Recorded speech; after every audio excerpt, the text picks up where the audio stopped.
Sengi qui gouvernait à Kalazon, à Kimbuta. Chose grave, tandis toujours dans l'état des droits.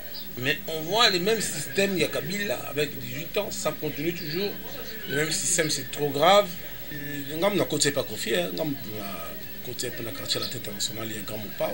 Au état des droits, c'est le bien, mais tout le monde a battu le même système, il continue parce que ceux qui m'ont dit ça, c'est mon conseil. Pour nous, ça, tout le monde a pas comme il est au moins très dangereux. Très chers internautes, bonjour, bonsoir, ça dépend de l'ère auquel où vous nous suivez déjà à partir de chez vous. Et bienvenue dans cette belle émission qui se présente par la vôtre Ruth Ngala, la perle rare. Lelo Toyambeli Bino na plateau na Bisso, Pacho RFI, Tozanae, c'est avec lui que nous allons essayer de partager, de parler de certaines choses. Pacho RFI, je vous dis déjà bonjour. Bonjour, bonjour. Bonne santé.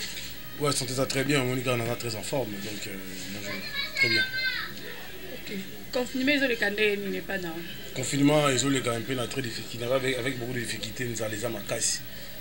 L'activité comme telle, ils avaient un peu très difficile, mais tel point que la population se plaindre au propos du chef de l'État, la mission de Salaki, le président parlementaire, le président Gilles, tout ça, le chef de l'État a dit souci à la population, va déconfiner Gombe. C'est classé comme un peu bandiga jusqu'à aujourd'hui, mais on voit que au moment où on a au niveau de marché, on se plaindre aujourd'hui devant le gouverneur à la ville, mais Sengi qui gouvernait à Kalazon, à Kimbuta.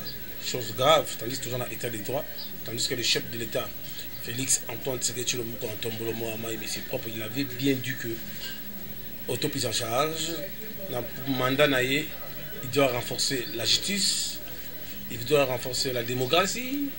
Investisseurs déjà, mais on voit les mêmes systèmes, il y a Kabila avec 18 ans, ça continue toujours.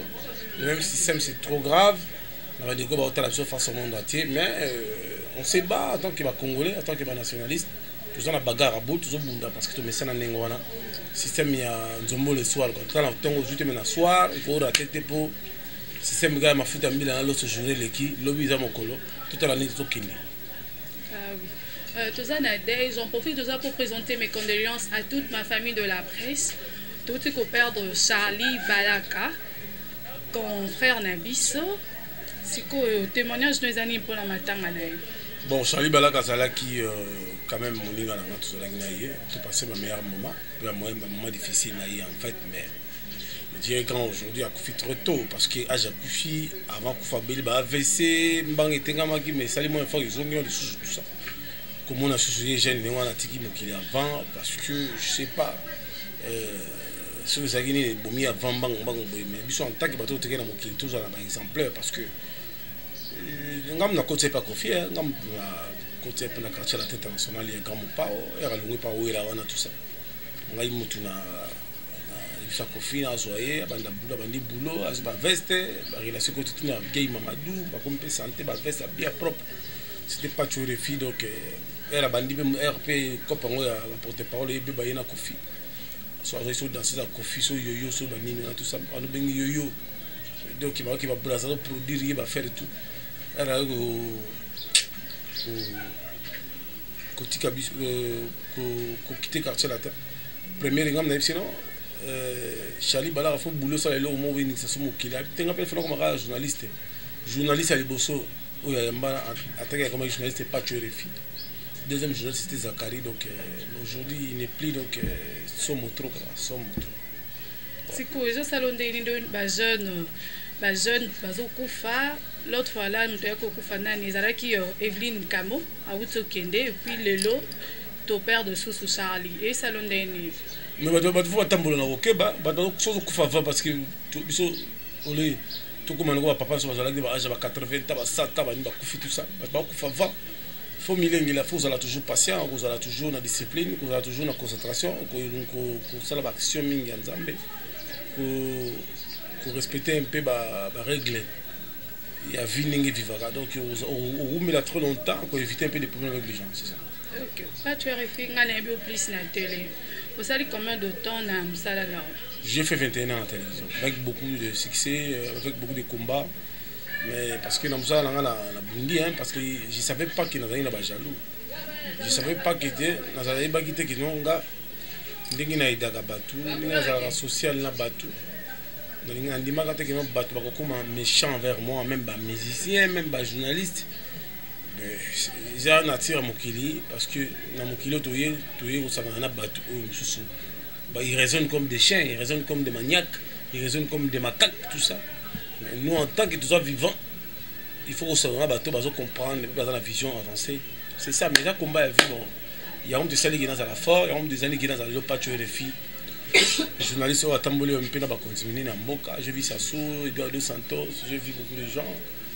Même le président sortant, Joseph, nous avons payé pour Mounaye, tout ça, nous avons Moussala Langa. Donc, même le président Kouel Fachi. Il pas bien, même pas tuer parce que Bissopé, tout ça parmi les bateaux qui sont membres de l'IDPS. Actuellement, on a l'Internet. Nous avons l'Internet, nous avons patron de la chaîne, nous avons la télévision, nous avons producteur, nous avons analyste politique, nous avons leader d'opinion, nous avons encadré la jeunesse. Donc, dans l'avenir, je vais faire mon chaîne de télévision parce que chaîne, on recommence à faire là, TNT. Les années, nous avons dit Fachi Béton, Fachi Solution, Fabrique Rouge, à Elibiso, Masola bien.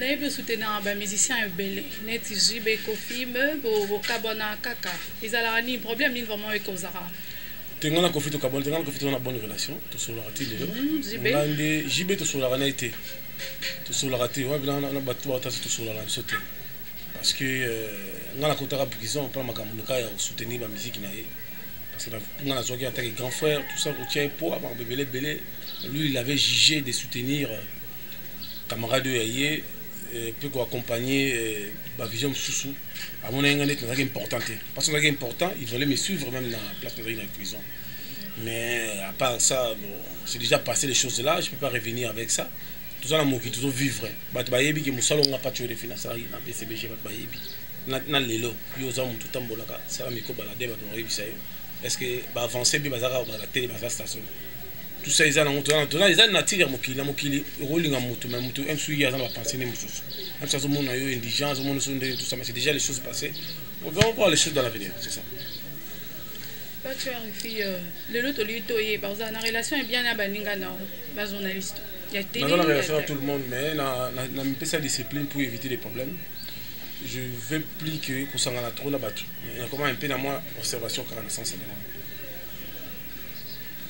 ok toyoki munungu mo bezambutu mbuteza mboka il paraît que na ndaku ya Zoé bamoni ba machette tout et tout est-ce que tant que journaliste avis dans les années bato bamoni ba la ba image na lobane lo na monitor na loba na mona lobane nga komi nga bureau d'été so nani tout ça na sala musala pour la mboka moi je parle de Fachi Béton je le soutiens c'est ça unga bo voyager na wata ok, tu peux na pandémie, on attend tout c'est la programme tout ça juste en fait notre passeport on a maman voyage moi je m'en fous avec le voyage moi je réseau d'autrement là où tu Maroc na Baraba là où tu Angola la frère na moi je soutiens quelqu'un avec amour avec détermination donc ici c'est mon frère toujours bunda toujours bagarrer pour album Nezo Bimami Ange Bidemo c'est ça et tu as le droit à faire tu as un accord nango. Oui, tu as les deux éléments bien, mais tout le monde a battu le même système, il continue parce que ceux qui m'ont dit ça, c'est mon cause. Tout le monde a beaucoup fait, comme il est au moins très dangereux. Et là, quand on est la présidente de la République, à sécuriser les magistrats, même les juges. C'est moi qui aime bien. Ok, pas tu as refilé de la fin de mes années pour te comme 2 ans. Moi, de la fin, la confité dans la vivant, il n'y a pas de refilé. Moi, je suis dans Célestin Massikini, Alem Mayala, dans le Canada. Mbote na yo mbote na bato to bakala ki pebiso akba sa manton na Bruxelles ali no c'est le scénario madera koko bino tout donc pas tuer les filles Ariette la maman à London pas tuer les filles mon monte qui ta frappe encore toujours ngaiwa vous s'abonner à Banca Télévision donc on est ensemble merci. Merci de nous avoir suivis. Je vous signale déjà de vous abonner massivement à la chaîne MP TV. En tout cas, vous s'abonner pour plus avoir les informations vraies. Abonnez-vous, nous sommes à la fin. Je dis merci à Batunion Soro Balandi Bisso, Place Boza. Merci à Judith Yalita, ma cancer, là où tu es. Un gros bisou. Je salue toute ma famille, la famille Adongo. Lionel, merci à toi pour l'image. Je vous laisse déjà. Bye bye. À la prochaine.